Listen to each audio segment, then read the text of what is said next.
Bueno, jóvenes, buena tarde. Nos encontramos nuevamente en nuestras clases de demostración práctica. Vamos a ver esta tarde dos temas que son fundamentales dentro de la valoración fisioterapéutica, como son las medidas longitudinales y las medidas circunferenciales. Vamos a mirar primero que todo para qué es su aplicación, qué fundamento tienen, para qué nos sirven. Vamos a mirar cómo es la toma, teniendo en cuenta los puntos anatómicos, y también vamos a revisar cómo se haría su respectivo reporte para nota de recibo. Y el segundo tema que vamos a trabajar esta tarde es la evaluación de la marcha. Vamos a mirar lo que son sus fases, sus determinantes y obviamente las medidas y todo lo que es la parte métrica de la marcha. Entonces vamos a iniciar con las medidas. Dentro de las medidas tenemos dos tipos de medidas. Lo que son las medidas longitudinales, por ejemplo, como la de miembro inferior, que va de la cresta a maléolo interno, que son medidas longitudinales, pero también tenemos las medidas circunferenciales. ¿Listo? Las longitudinales nos sirven básicamente para dos tipos de acortamiento. Tenemos acortamiento muscular por retracciones musculares y tenemos acortamiento óseo. Un acortamiento óseo se puede dar por una displasia de cadera. También se puede encontrar en pacientes que tienen procesos degenerativos, como es la artritis reumatoidea, como es la osteoporosis, los procesos de artrosis. También los pacientes que son sometidos a cirugías con artroplasias de cadera, artroplasias de rodilla, en los cuales cuando ya se ha hecho el ajuste del material nuevo con material de osteosíntesis, ese hueso o esa zona que se encontraba en esta posición inmediatamente va a adoptar una posición biomecánica nueva, ¿cierto? Es decir, como teniendo en cuenta que es una estructura nueva cuando se hace una artroplastia de cadera, y eso va a dar un acortamiento óseo o referente a la pierna de cirugía, que va a ser más larga de la que no ha sido operada.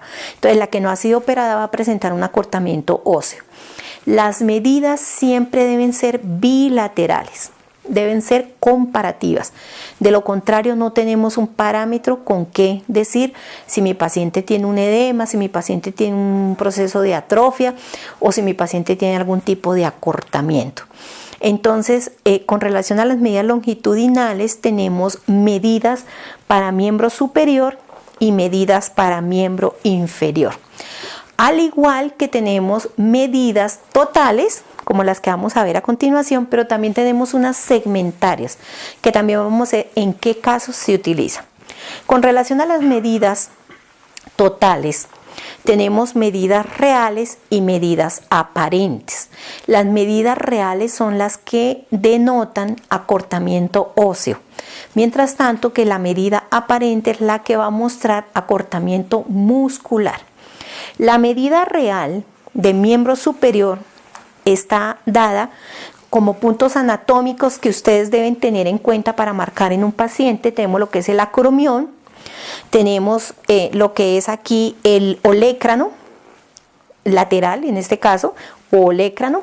Tenemos la apófisis estiloides del radio para miembro superior. Entonces, esos son los tres parámetros de medidas reales. Como les digo, la medida real es para describir o definir si hay acortamiento óseo o no. Entonces, siempre vamos a utilizar una cinta métrica en las cuales vamos a tomar de parámetro el acromión y vamos a tomar una medida real total que va del acromión a la apófisis estiloides del radio. En este caso mi paciente tiene 51.5 de medida. Vamos a mirar si esta medida real, comparándola con el miembro superior izquierdo, 51.5 en el derecho, vamos a ver si hay algún tipo de acortamiento óseo o no. Entonces medimos aquí también en los mismos puntos anatómicos. Importante, la mano siempre, el miembro superior debe estar adosado, el pulgar debe estar mirando hacia el techo. Entonces tenemos aquí lo que es el acromión, y al a la apófisis estiloides del radio. Tenemos 50.5 en el 50.5 en el izquierdo y 51.5 en el derecho. Tenemos una diferencia de 1 centímetro. ¿Qué nos dice la literatura? Que todas las medidas, nuestros hemicuerpos son diferentes. Tenemos siempre un hemicuerpo más grande que otro. Ustedes se habrán dado cuenta. Tenemos una mano más grande que otra, una pierna más grande que otra. También el diámetro también es diferente de un hemicuerpo al otro. Entonces la literatura nos indica que es contemplado como normal todo lo que está dentro de 1 centímetro de diferencia. Es decir, que para nuestro paciente no tendríamos ningún tipo de acortamiento porque tenemos 1 centímetro de más en el miembro superior derecho con relación al izquierdo. Entonces, como es 1 centímetro, no tenemos ningún inconveniente. Si aquí tuviéramos, por ejemplo, 51.5 y aquí tuviéramos, por ejemplo, por decir algo, 50 centímetros, ahí ya estaríamos hablando de 1,5 centímetros. Todo lo que sobrepase el centímetro ya se cataloga como patológico. De modo pues que tendríamos un acortamiento de 1.5 centímetros en ese caso. ¿Listo? Bueno, eso en cuanto a miembro superior. Medida real para acortamiento óseo de miembro superior. Ahora vamos a mirar la medida aparente. La medida aparente tiene un punto anatómico diferente, que es el borde superior del esternón como punto anatómico, y también va hasta la apófisis estiloides del radio. Entonces es importante que los dos brazos estén adosados, el pulgar debe estar mirando hacia el techo y vamos a tomar la medida. Entonces ubicamos el borde superior y vamos a ir hasta la apófisis estiloides del radio. Tenemos 60 centímetros. Marca 60 centímetros.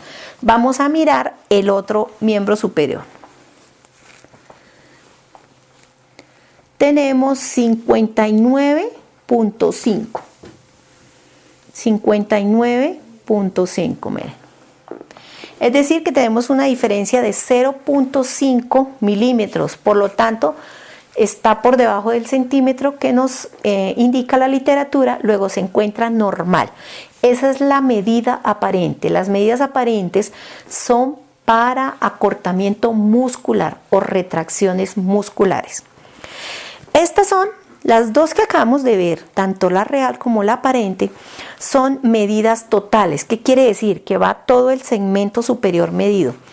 ¿Qué pasa si él fuera un paciente con un evento cerebrovascular en esta posición con un patrón flexor derecho, ¿cierto?, en miembro superior y un patrón extensor en miembro inferior? Fuera un paciente hemipléjico. Ahí ya tendríamos que hacer una modificación de las medidas. ¿En qué sentido? En que entramos a mirar lo que se denominan medidas segmentarias. Si mi paciente es hemipléjico derecho, yo no puedo tomar una medida segmentaria o intermedia en este miembro y una total en el izquierdo. No lo podemos hacer. Si yo la tomo segmentaria en el derecho, la debo tomar segmentaria en el izquierdo. Si yo la tomo total aquí, la debo tomar total allá, en el otro miembro superior. Deben ser las medidas equiparadas, totalmente iguales. Entonces, si yo tengo un paciente aquí hemipléjico derecho, ¿cierto?, debo tomar un punto intermedio. ¿Cuál es ese punto intermedio? El que les había dicho, el epicóndilo lateral. Entonces, la medida real, para ver si hay acortamiento óseo, voy a enfatizarles cada uno para qué sirve, va del acromión al epicóndilo lateral. ¿Listo? Entonces vamos a tomar del acromión al epicóndilo lateral. En este caso, mi paciente tiene una medida de 25 centímetros. Del acromión al epicóndilo lateral.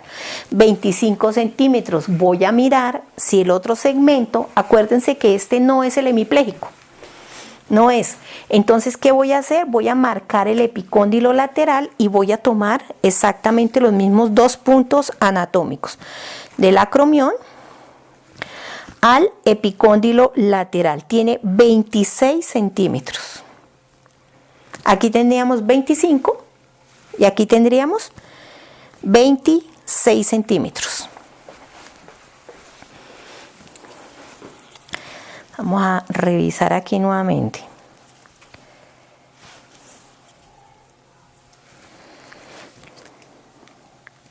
Ah, 26 también. 26 y 26. Es decir, que no tenemos, por lo menos en el segmento del brazo, no tenemos ningún tipo de acortamiento óseo. Y tomamos del epicóndilo lateral, en este caso, a la apófisis estiloides del radio. Tendríamos 20 centímetros.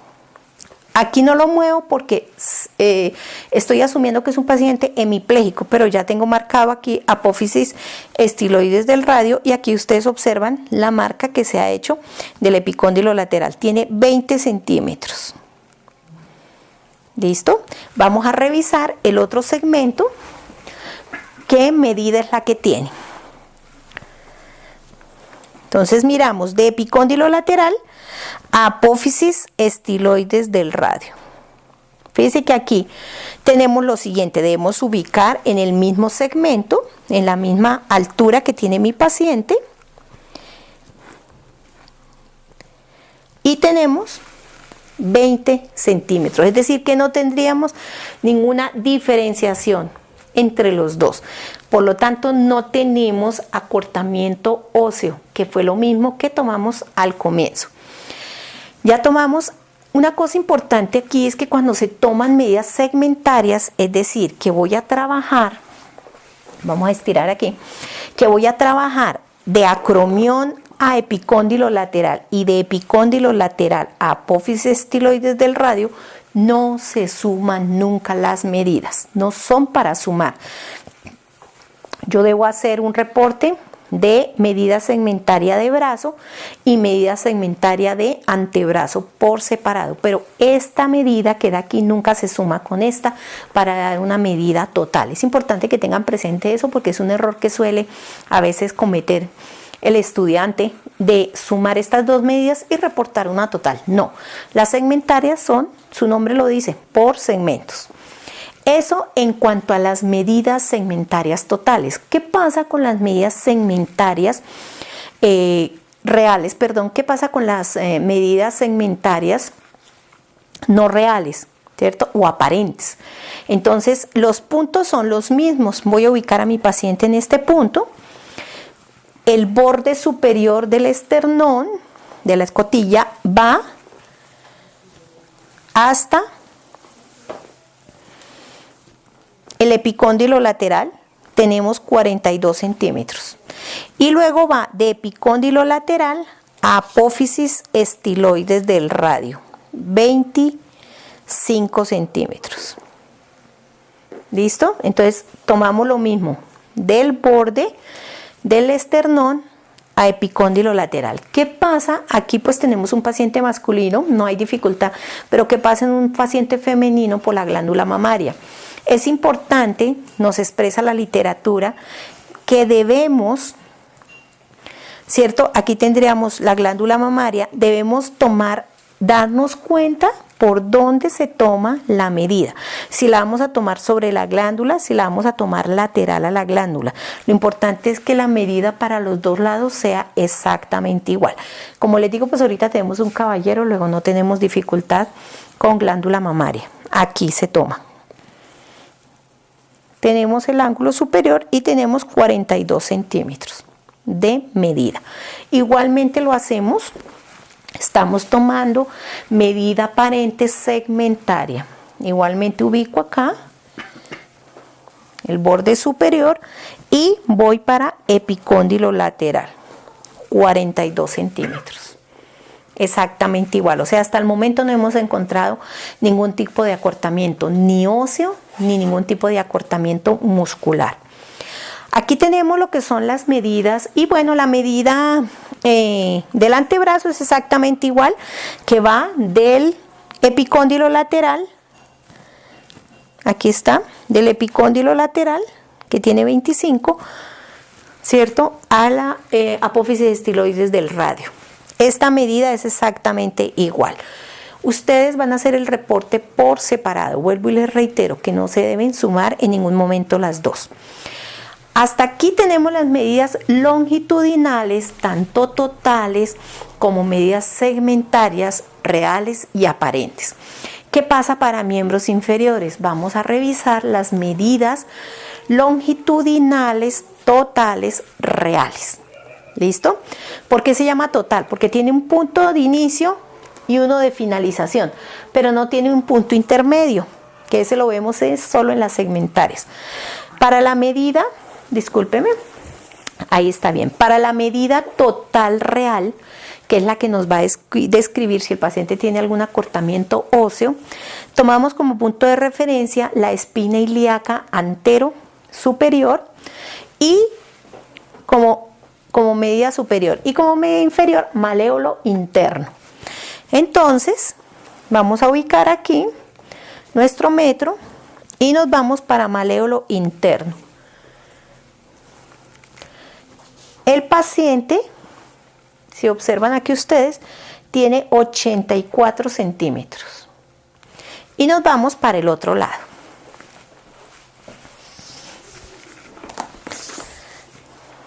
Espina ilíaca antero superior y maléolo interno, 83.5. Es decir, que tenemos una diferencia de 0.5 centímetros que lo catalogaríamos como normal. Recuerden que es hasta 1 centímetro. Esa es la medida total. Ahora la medida total real. Ahora la total aparente.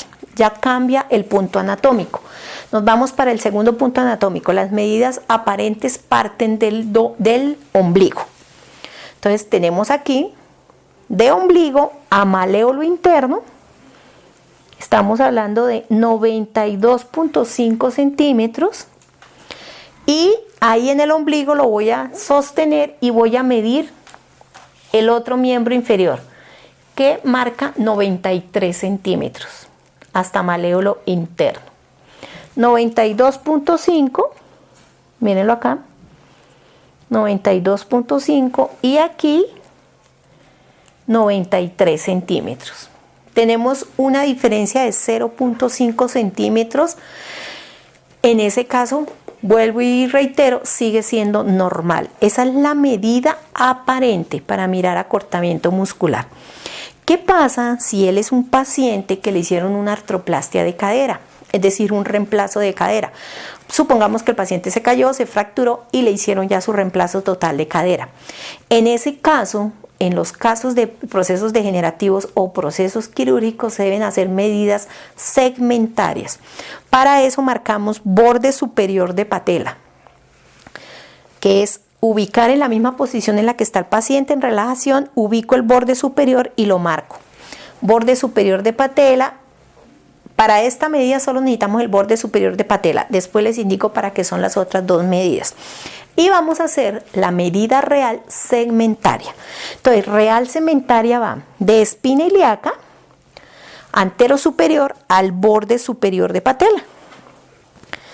Esta es la segmentaria y es la real. Tenemos 41 centímetros. Y la medida inferior es exactamente igual, del borde superior de la patela a maléolo interno, 43 centímetros. ¿Listo? Entonces aquí tenemos 41 centímetros en lo que es muslo. Esta es la medida real de muslo. Ahora vamos a buscar la medida real aquí en el miembro inferior derecho, 41 centímetros y 41 centímetros, es decir que no tenemos ninguna diferencia. Vamos a mirar la inferior. La inferior va de borde superior de patela a maléolo. Tiene 43 centímetros. Eso. Y aquí a maléolo, 43 centímetros. Es decir, no tenemos ningún tipo de variación. Ya tomamos entonces lo que son las medidas segmentarias, ¿cierto? Entonces revisamos nuevamente para miembro inferior. Medida real, total. Espina ilíaca, a maléolo interno, real total. Medida aparente total, ombligo a maléolo interno. Medida segmentaria real, de espina a borde superior de rótula y de borde superior de rótula a maléolo interno. Y medida aparente segmentaria, ombligo a borde superior y borde superior a maléolo. ¿Listo? Entonces ahí están los dos tipos de medida, tanto la medida real como la medida aparente. Esto en cuanto a las medidas longitudinales. Ahora vamos a mirar, como les dije, las medidas longitudinales básicamente lo que miran son dos cosas: acortamiento óseo, las reales, y acortamiento muscular, las aparentes. Ahora vamos a pasar a las circunferenciales. ¿Para qué es importante en un paciente tomar circunferencia? Es decir, esto, diámetro. Eso nos sirve para mirar, uno, el trofismo de un músculo, es decir, si de pronto mi paciente, por decir algo, él tuvo un yeso en fémur izquierdo y ese tiempo que estuvo de inmovilización le adelgazó tanto el cuádriceps como los isquiotibiales. Entonces el trofismo se perdió. Es un paciente que tiene atrofia. Entonces me sirve para mirar la atrofia. También me sirve para mirar procesos de inflamación y edema, porque con las medidas circunferenciales vamos a tomar inflamaciones, edemas. Vamos a mirar igualmente si tenemos, por ejemplo, alguna significancia frente a un tumor, frente a una masa, cuánto ha crecido. Entonces, todas estas medidas de diámetro me sirven también, por ejemplo, si mi paciente tiene un edema y yo entro a hacer, por ejemplo, un contraste, 5 días de contraste, al quinto día yo puedo tomar nuevamente cómo ha estado ese edema y cómo ha sido la respuesta a ese edema. Si yo tenía un edema de 4 centímetros, al quinto día ya lo tengo en 2 centímetros, logré bajar el 50% de ese edema. Entonces fíjese que sirve de valoración, pero también sirve de control a un tratamiento. Vamos a pasar a miembro superior para mirar el diámetro. Las circunferenciales tenemos como punto de referencia, ¿cuál es? Es el siguiente. El punto de referencia, la mayoría de literatura dice que usted tome el borde superior, por ejemplo, el miembro inferior de patela y mida 15 centímetros arriba, ¿cierto? Si medimos 15 centímetros arriba, que sería hasta acá, sucede que usted cuando observa al paciente, en 15 centímetros el paciente no tiene nada. Sucede que la lesión de él fue a 6 centímetros. O viceversa, la lesión de este paciente fue a 20, pero la literatura dice que tiene que ser 15. No. ¿Qué es lo que se debe hacer? Ha mostrado la evidencia que la toma de las medidas circunferenciales, usted las debe primero revisar en el paciente dónde está el problema. Es decir, si yo voy a revisar los miembros inferiores, discúlpeme un momento, voy a subirle más su pantaloneta. ¿Me colabora con esta? Ok. Si yo voy a revisar los miembros inferiores, pues aquí si me colabora con una toma que vamos a revisar, él por ejemplo ya lo estuvimos observando, ya estuvimos valorando. Ustedes pueden observar que en esta zona donde está marcado esta línea, en esta zona se observa un mayor diámetro que en esta. Es decir, hay un cuádriceps más grande que el otro. ¿Listo? ¿Por qué motivo? En él puede ser porque él tiene un mayor apoyo en su pierna derecha que izquierda, ¿cierto? Podemos palpar, por ejemplo, el trofismo, cómo se encuentra. Es evidente que aquí hay un menor apoyo, ¿cierto? Puede ser por un problema de cadera. Bueno, habría que mirar las múltiples causas por qué esta pierna tiene un mayor diámetro que esta. Pero fíjense que eso se pudo ver a la observación. Aquí se marcó en el punto en los cuales se observa que el paciente tiene mayor masa. Vamos a asumir que esta fue la pierna de la lesión. Entonces yo marco el punto de referencia y tomo la medida, cuánto hay del borde superior de la patela a donde yo hice la definición de que había mayor masa muscular, es decir, a 14 centímetros. Esta medida la transfiero a la pierna sana y marco 14 centímetros. ¿Por qué me va a permitir? Porque voy a hacer la misma medición a 14 centímetros una y a 14 centímetros la otra. No que esta me quede a 14 y esta me quede a 8. ¿Listo? Entonces tiene que quedar las mismas dos medidas. El paciente debe estar suelto, relajado, no debe haber ningún tipo de contracción. Y vamos a tomar la medida de diámetro o circunferencial de ese muslo. Entonces suelte su pierna, relájela. Mi punto medio va a ser donde tengo la marca. Disculpe un momento, subo aquí su pantaloneta. Eso. Entonces tenemos acá, obviamente, y tenemos como punto de referencia medio, tenemos 52 centímetros. 52.5 de diámetro. ¿Listo? Circunferencial 52.5. Vamos a hacer la revisión del muslo izquierdo.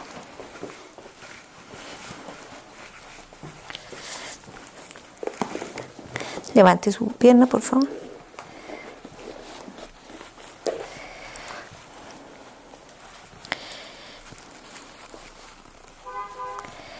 Y vamos a mirar aquí, allí teníamos 52.5 y aquí tenemos 51.5.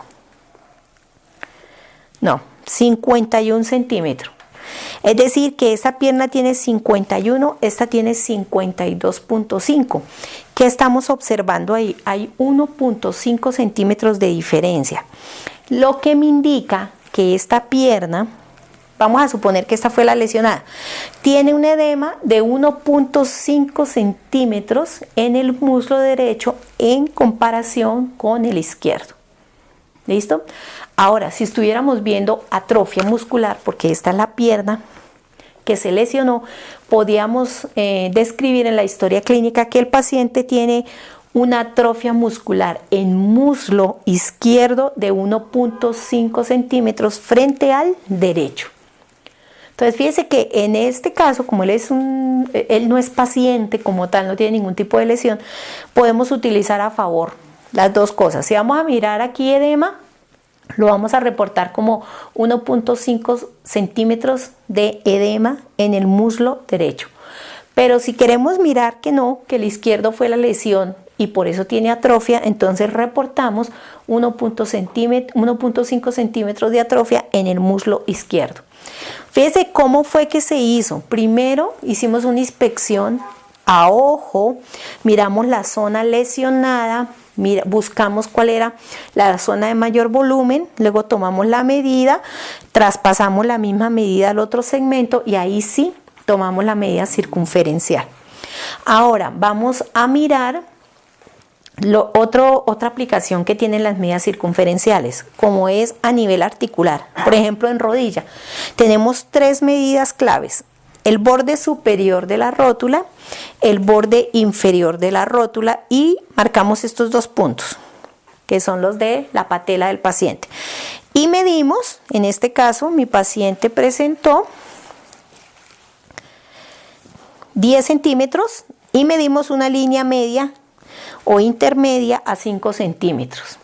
Y hicimos lo mismo aquí, borde superior, borde inferior, medimos y tomamos la línea intermedia a 5 centímetros. Tenemos tres medidas en esta rótula. Si ustedes se dan cuenta, hay una S que se llama supraarticular. Aquí hay una T, bueno, ya casi está un poco borrada, pero se las voy a retener para que ustedes tengan presente. Esta es una T, ¿cierto? Que se llama transarticular, y al final la última es una I que se llama infraarticular. ¿Para qué tomamos estas tres medidas?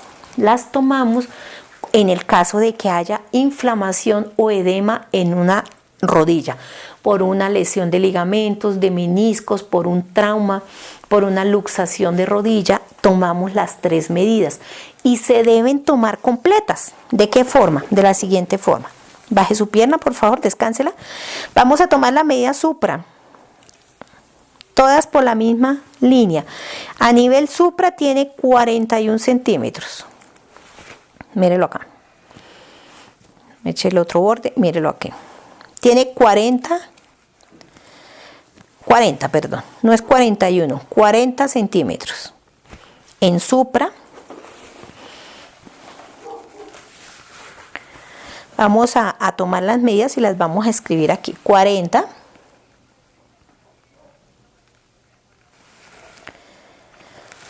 Vamos a mirar a nivel transarticular, que es esta. Descanse su pierna, por favor. Relájela. Aquí, a nivel transarticular, tenemos 38 centímetros transarticulares.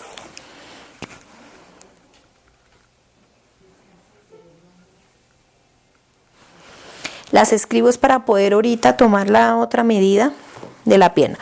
Y vamos a mirar la infraarticular. Levante, descanse, relaje su pierna, por favor. Y vamos a mirar la medida infraarticular. Ay, a ver. El metro hoy me está tomando el pelo. Ahí. Entonces la medida infraarticular 34.5. Mírenlo acá. Este es 35, 34.5. Infraarticular. Entonces vamos a colocarla por aquí. 34,5. ¿Listo? Supongamos que el paciente fue un paciente que fue sometido a un proceso quirúrgico, puede ser de artroplastia de rodilla, y llegó a nuestro consultorio. Ya tomamos las 3 medidas. Vamos a mirar si esta rodilla presenta algún tipo de proceso de inflamación o edema. Teniendo en cuenta esas medidas, pasamos a la rodilla sana, supongamos, y vamos a hacer las respectivas medidas. Descanse. Entonces la supraarticular, voy a cambiar la mano para mirar acá.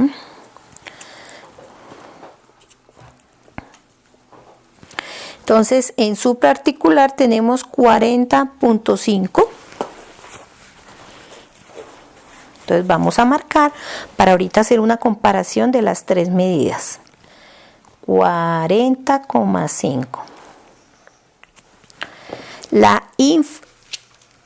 La transarticular, descanse, suelte, eso. Tiene 38 centímetros.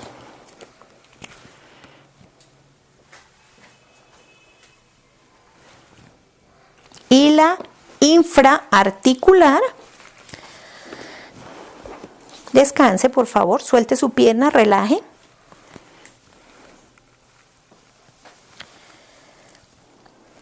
Tiene 35 centímetros.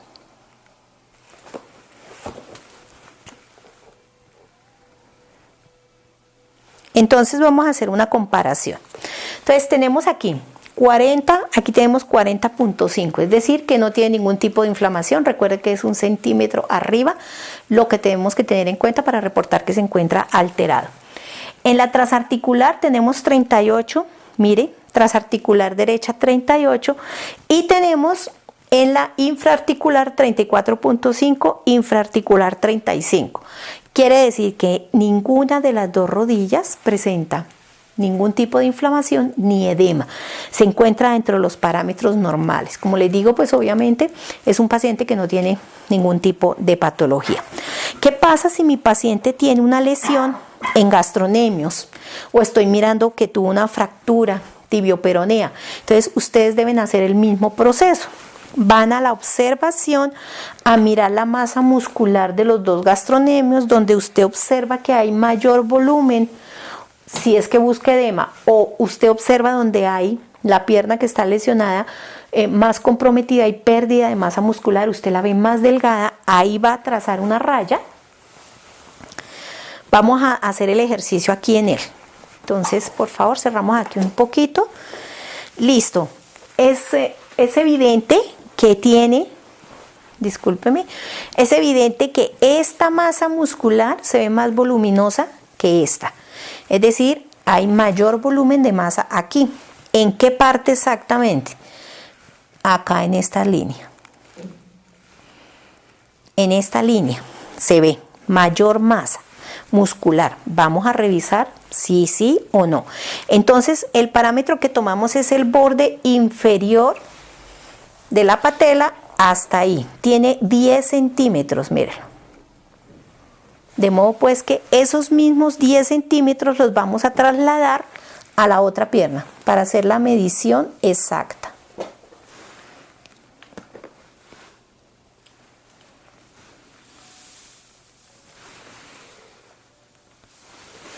Y tenemos la misma medida. Ahora sí, procedemos a hacer la medición de la masa muscular. ¿Me regala por acá, por favor? Baje su pierna, descanse, relaje. Tiene 37 centímetros de diámetro la pierna derecha. Vamos a mirar la izquierda. Suelte. Relaje su pierna, por favor.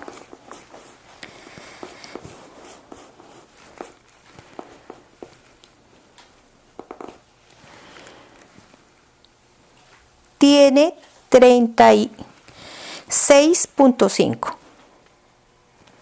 Mírenlo acá, 37 sería aquí, 36.5.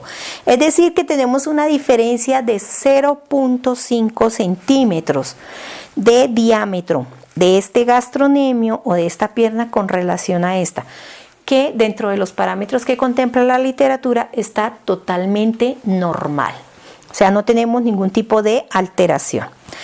Este mismo procedimiento, gracias, que hemos hecho en miembros inferiores, lo vamos a hacer en miembros superiores, pero vamos a tener en cuenta cuál es el olecrano. Nuestro olecrano va a ser el punto de referencia. Si mi paciente tiene una lesión de antebrazo, usted va a tomar el punto de referencia del olecrano y va a hacer la medición hacia antebrazo. Si el paciente tiene una lesión de húmero, toma el olecrano como punto de referencia hacia la parte superior del húmero. ¿Listo? Y la medida va a ser igual, es decir, usted observa y dice, aquí veo inflamación, marca toma la medida y la traslada al otro miembro superior. El proceso es exactamente lo mismo. ¿Dónde hay modificación de medidas? En manos y pies. En manos y pies no podemos hacer longitudinal, pero sí podemos hacer la medida circunferencial que se llama en 8. Para el miembro superior, en mano, supongamos que él tuvo un trauma, cayó, tuvo una fractura de metacarpos, ¿cierto? Ya le aplicaron su respectivo yeso, nos lo mandaron a rehabilitación, pero notamos que hay una mano abultada, entonces vamos a hacer una medida en 8. La medida en 8, ¿en qué consiste? De la siguiente forma se toma. Usted va a tener como referencia las dos apófisis, tanto la apófisis del radio como la apófisis del cúbito. Va a colocar su metro, baje su mano por favor. Va el borde de apófisis a apófisis de esta manera y usted lo sostiene con la mano. Luego usted va a tomar el metro, va su metro, espere porque se me enredó aquí, va de apófisis a apófisis, lleva el metro y lo cruza, miren, va por debajo, vuelvo y repito, de aquí a aquí, cruza el metro por la base de los metacarpos, levante su mano para mostrar, de esta manera, mire, va por la base de los 4 metacarpos, el quinto no está incluido, va por la base de los 4 metacarpos y luego hace un giro en 8 y llega a la punta del metro. Aquí tenemos 44 centímetros. ¿Listo? Esta es la medida en 8 que se hace. Vamos a repetirla nuevamente. Lo que pasa es que no suelto todo el metro porque si no se nos enreda el asunto. Entonces volvemos y lo voy a demostrar. De aquí a aquí, de apófisis a apófisis, usted sostiene con los 2 dedos, luego va por la base de los metacarpos, eso sí, por la base de los metacarpos, baje la mano por favor, y llego a la punta, mírelo, 44 centímetros. Esa es la medida en 8. Esta misma medida se hace en cuello de pie. ¿Listo? Vamos a observar cómo se toma. Entonces, para cuello de pie, va de maléolo a maléolo. Entonces tomamos nuestro metro de esta forma, descanse su pie por favor, va de maléolo externo a maléolo interno, sostiene usted el metro y va de esta forma, sube el metro, va por la base de los metatarsos y lo cruza acá. Y tiene 58.5 centímetros. Medida en 8 para cuello de pie o para pie, medida circunferencial, 58. Vamos a mirar en el derecho, vamos a mirar el izquierdo. Entonces tenemos lo mismo. Va de maléolo, descanse por favor, de maléolo a maléolo, cruzamos el metro por la base de los metatarsos y va en 8, 57 centímetros, medición en 8, ¿listo? Esas son los tipos de mediciones que hay longitudinales y circunferenciales. Hacemos un feedback con ustedes. Entonces las medidas longitudinales básicamente son para mirar si hay acortamiento óseo, las reales, y para mirar si hay acortamiento muscular, las aparentes. Tenemos medidas segmentarias para pacientes hemipléjicos o pacientes que no pueden mantener sus dos miembros superiores o miembros inferiores en esta posición, totalmente extendidos. Si tiene un solo miembro en flexión, inmediatamente es un paciente apto para tomar medidas segmentarias. Eso en cuanto a las medidas longitudinales. Las medidas circunferenciales son para definir si hay edema, inflamación o si hay procesos de atrofia muscular. ¿Listo? Entonces lo mismo, son medidas de diámetro nada más. Importante, usted debe, o a la observación, por eso miramos la importancia de los métodos de exploración, que son la observación, la inspección, la palpación, la auscultación. A la observación detectamos la zona lesionada, se marca, se mide y se pasa a la zona sana y se va a hacer la respectiva medición. Las medidas deben diferir en más de 1 centímetro. Hasta 1 centímetro o hasta 10 milímetros, ¿cierto? El paciente se considera normal, sin ninguna alteración. Todo lo que supera el centímetro ya se viene a reportar como patológico. Bueno, eso sería todo lo relacionado con medidas, muchachos. De todas maneras, en nuestra videoconferencia de la semana entrante estaremos aclarando en clase las sugerencias, inquietudes que ustedes tengan. ¿Listo? Muchas gracias y nos veremos. Hola jóvenes, ¿cómo están? Nos encontramos para uno más de nuestros videos de clase práctica. Este es para hacer todo el análisis de la marcha. Vamos esta tarde a mirar lo que es la marcha en sus fases, sus determinantes y su métrica. Entonces vamos a dar comienzo a la primera parte. Vamos a hacer una observación. El paciente nos va a realizar la marcha en los cuales usted va a ver paso a paso cómo es cada una de las fases y cómo la evaluaríamos y obviamente la reportaríamos para una historia clínica. Entonces vamos a dar comienzo. Tenemos dos fases. Tenemos dentro de las fases dos periodos. El primer periodo es el periodo de soporte, que equivale a un 62%, y el segundo es un periodo de balanceo, que equivale a un 38%. Entonces vamos a analizar el primer periodo de soporte. Para efectos de clase vamos a analizar el miembro inferior derecho para mirar todo cómo serían las fases. ¿Listo? ¿Cómo lo reportamos? Ustedes deben enlistar cada una de las fases y cada uno de los periodos. Lo enlistan, es decir, todo va en lista y al frente va a colocar si presenta o no presenta. Nada más. Y ahí vamos a colocar si presenta o no presenta el derecho o el izquierdo. Entonces esa es la forma de hacer el reporte para una hoja de valoración de historia clínica. Bueno. Entonces vamos a iniciar con el periodo de soporte, que equivale al 62%. Tenemos allí 5 fases. La primera, el contacto inicial. Empezamos con apoyo de talón, apoyo medio, apoyo de dedos. Hasta ahí tenemos la primera fase. Vamos a pasar a la segunda, respuesta a la carga. Es cuando, exacto, el peso del cuerpo se descarga totalmente sobre la pierna adelantada. Tercera, soporte medio, es el paso de la pierna contralateral delante de la inicial. Soporte terminal, cuando la pierna toca el piso, el talón. Y nos vamos para el prebalanceo, que es el cierre de la cadena, que es cuando los dedos bajan. Y terminamos. Fíjense que es muy corto el proceso. Hicimos todo el periodo de soporte, que equivale al 62%. Ahora vamos a revisar el periodo de balanceo. Bueno, nuestro segundo periodo es el de balanceo, que corresponde al 38%. Aquí tenemos tres fases. El balanceo inicial es cuando los dedos del pie abandonan el piso. El balanceo medio, la rodilla está en la línea media. Y el balanceo terminal, el talón toca el piso. Esas son las tres fases del periodo de balanceo. Y hemos terminado el análisis de cada fase. ¿Qué se debe hacer en ese caso? Se debe estudiar primero el pie derecho, luego el pie izquierdo, y cada uno va a tener su respectiva descripción de si posee cada una de las fases que acabamos de analizar o no.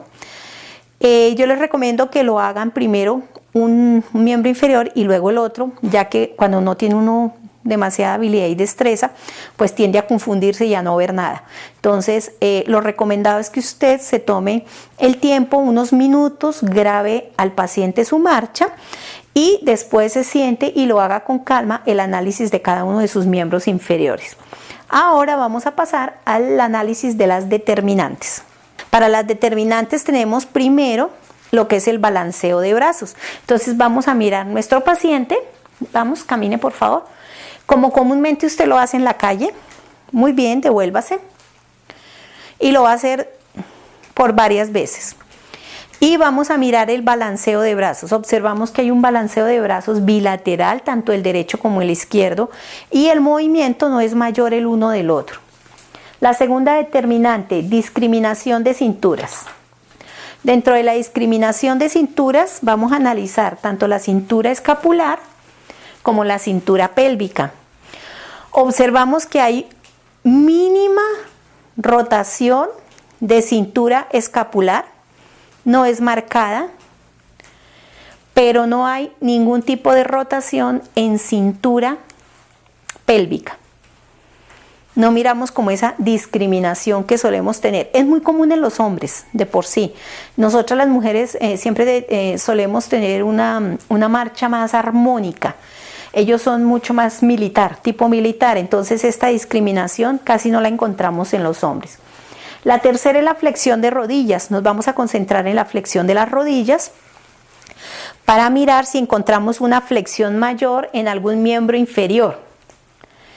Por favor, seguimos nuevamente caminando.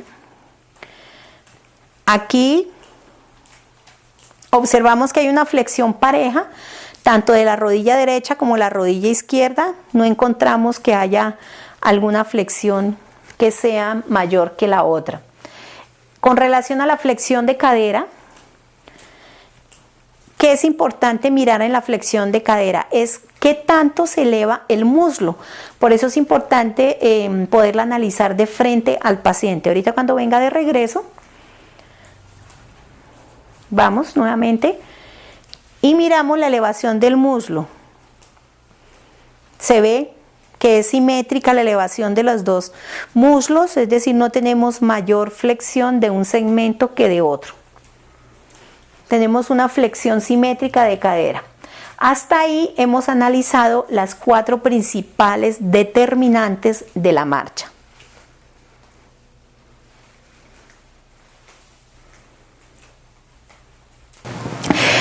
Bueno, ahora vamos a entrar a todo lo que es la parte métrica. Es decir, todo lo que son medidas de la marcha. Para eso, pues utilizamos, que es lo más práctico que tenemos a la mano, utilizamos cartulina negra que está fija en el piso. Es importante siempre tener un parámetro de medida. Ustedes ven que tiene una raya por toda la mitad, que es el que me va a servir de guía o es el eje de medición para las medidas que vamos a tomar a continuación. Aquí en este caso utilizamos, el paciente le hemos solicitado que empape muy bien la planta de sus pies en talco y ya está listo para que él obviamente parta, no, se me acerca todo lo contrario, a la cartulina negra. Ahí, ¿listo? Y en el momento en que él se le indique que va obviamente a realizar la marcha, ahí hay varias cosas. Una, se le va a pedir al paciente que todo el tiempo su mirada va a estar al frente, usted va a caminar como comúnmente lo hace en la calle y no me debe mirar nunca el piso, todo el tiempo su mirada hacia el frente. Esas son las recomendaciones que usted le debe dar a su paciente. La tercera recomendación es que una vez llegue al final de la cartulina no debe parar, sino debe salir de ella y continuar su marcha por lo menos 1 o 2 pasos más. ¿Listo? Entonces, cuando ya estas indicaciones ya se le dieron al paciente, ya se le indicó todo, ya está listo, entonces vamos a tomar. Cuando yo le diga ya, usted va a salir inmediatamente a caminar, su mirada todo el tiempo al frente y lo va a hacer como usted comúnmente camina en la calle. ¿Listo? Listo. Bueno, muchísimas gracias. ¿Listo? Ya.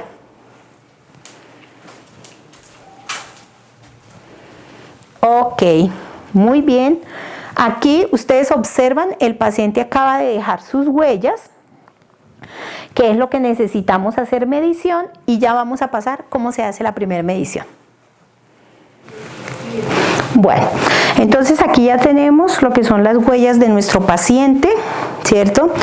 Vamos a tomar la primera medida, que es el largo de zancada. Entonces, para el largo de zancada es la medida de 2 pasos con el mismo pie y la medida, los puntos de referencia son de talón a talón. En este caso vamos a tomar el largo de zancada del pie derecho. Tenemos 1 y 2 pasos con el mismo pie. Tomamos la medida de talón a talón.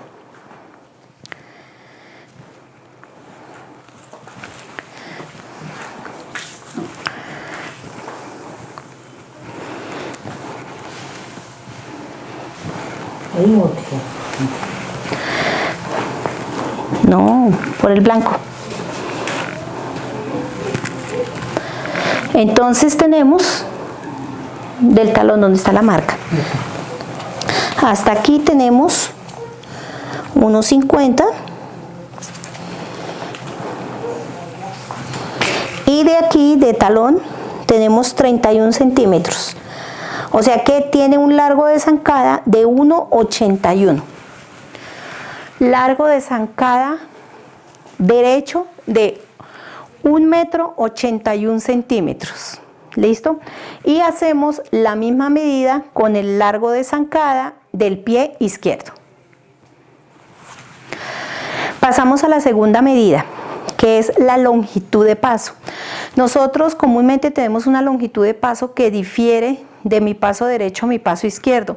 A veces tenemos un paso corto y uno más largo, o tenemos los 2 pasos cortos. Entonces vamos a tomar las medidas. La longitud de paso siempre se toma de la punta del gran artejo del pie de atrás con la punta del gran artejo del pie adelantado. En ese caso, la longitud de paso es, vamos a medir en este momento la longitud de paso del miembro inferior izquierdo.